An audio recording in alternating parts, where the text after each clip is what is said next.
Je voudrais vous mettre au courant de mes dernières réflexions sur le cycle de la sexocyclologie, de l'astro 7. Je pense qu'il est important que les lecteurs, enfin les auditeurs, soient au courant de l'évolution d'une réflexion et qu'ils ne pensent pas qu'on soit arrivé comme ça, ex abrupto, dans telle et telle conclusion. Ce qui concerne le cycle de la conjonction et de la disjonction, pour employer l'expression que j'utilisais il y a déjà quand même pas mal de temps, et maintenant ça s'appelle un peu autrement, il y a eu des changements d'interprétation. Le cycle lui-même, sur le plan astronomique, n'a pas changé. Mais les discours, les explications ont évolué. Pendant un certain temps, j'ai pensé que donc il y avait deux signaux, deux moments importants sur le plan sémiologique, si on peut dire, à savoir le moment où Saturne était le plus éloigné possible en tant qu'incarnant le féminin et le peuple. Alors là, laissons tomber complètement les attributions, le nom de Saturne. Saturne ici, c'est simplement le nom de la planète. Ça ne veut pas dire que moi, j'attache aucune importance au nom pour désigner l'objet. Hein, je vous dis tout de suite, clairement.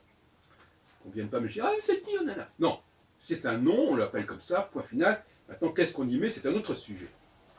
Nicolas avait parfaitement compris qu'on n'était pas, que le nom de la planète était simplement une indication d'ordre presque historique, enfin, langagière, mais ça ne définit pas l'objet. Et encore moins dans le cas du zodiaque. Et donc, j'avais pensé que les femmes étaient marquées, puisque c'est comme les femmes, à mon avis, qui sont les grandes courroies de transmission entre le cosmos et l'humanité, et la société. Les femmes étaient marquées par cette configuration triangulaire, mais que j'appelle maintenant c'est surtout le fait que Saturne soit au maximum de sa distance aux étoiles fixes, les étoiles fixes qui représentent l'homme. Tout comme la Lune représente Saturne, correspond à Saturne avec 28 jours, 28 ans, et les étoiles fixes correspondent au Soleil. Donc on passe un transfert du rapport Soleil-Lune au rapport Saturne avec les 4 étoiles fixes royales qui sont également des étoiles comme l'est le Soleil. Mais la question qui se posait, c'était le deuxième temps, le temps de la conjonction. Est-ce que le temps de la conjonction est un temps qui est programmé dans le système ou quelque chose qui s'impose au système, un peu comme le talon d'Achille. D'ailleurs, le système, à un moment, il peut plus, il est obligé de laisser, il a un moment de vide, un moment de vacances. Et maintenant, je ne pense plus à la notion de vacances. En tout cas, cette notion de vacances, elle est prévue dans le système, elle n'est pas quelque chose qui s'impose au système par manque, par absence. De même que d'ailleurs, on peut se demander si la nuit est simplement une absence ou si elle fait sens en elle-même. Ou si l'hiver est une absence ou s'il fait sens en lui-même. Eh bien, c'est la même chose pour la conjonction. La conjonction est-elle une absence ou est-ce qu'elle fait sens dans le cadre du système? Et maintenant, je pense que ça fait sens directement. Et donc, c'est un signal qui fait sens pour les femmes aussi. Pas quelque chose qui leur échappe, simplement quelque chose qui, à un moment donné, elles n'auraient plus prise. Non, ça fait sens. Et le signal de la conjonction, c'est le signal du ressourcement. C'est logique, parce que c'est Saturne qui revient vers l'étoile, une des 4 étoiles. Donc c'est le retour de l'enfant prodigue, la femme qui accepte de revenir vers ce dont elle s'était éloignée.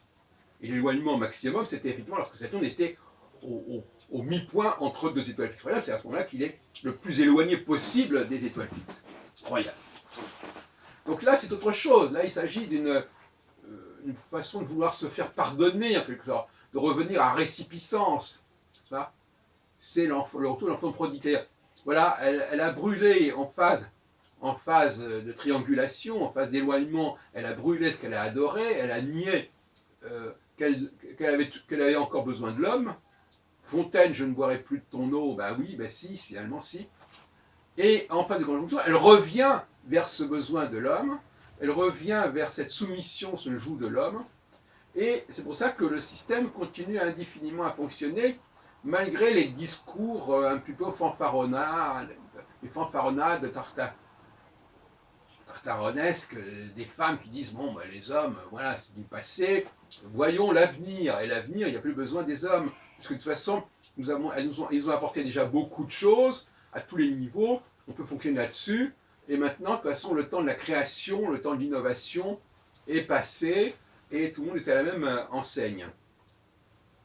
Ça fait penser au jugement de Salomon, des femmes qui disent, la mère d'enfant qui est mort, dit bah, on peut après tout tuer l'enfant, de toute façon, comme c'est pas le sien, on peut toujours le tuer. Alors donc, comme ça, tout le monde sera au même point, c'est le nivellement par le bas. Bon, voilà ce que je voulais dire. Je voulais dire que la conjonction, c'est important que je vous le dise, parce que finalement, on est en ce moment dans ce cas-là. Donc, aussi bien du côté des hommes par rapport à ce qu'ils attendent des femmes, que du côté des femmes par rapport à leur comportement par rapport aux hommes, on est dans un moment important, un moment où les femmes reviennent vers les hommes, reviennent vers l'homme, au sens du pouvoir central. On voit ce qui se passe en Syrie, par exemple, où le gouvernement reprend le contrôle de la situation. On voit ce qui se passe en Turquie.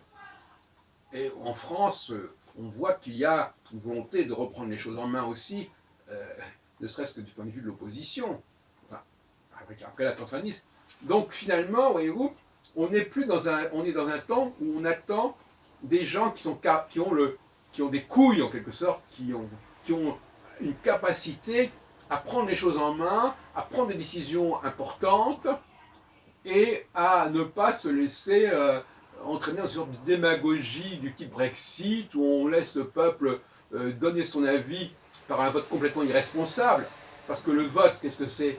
Chacun met son truc dans l'urne et puis on verra le résultat. C'est un peu une sorte de loterie. C'est pas possible.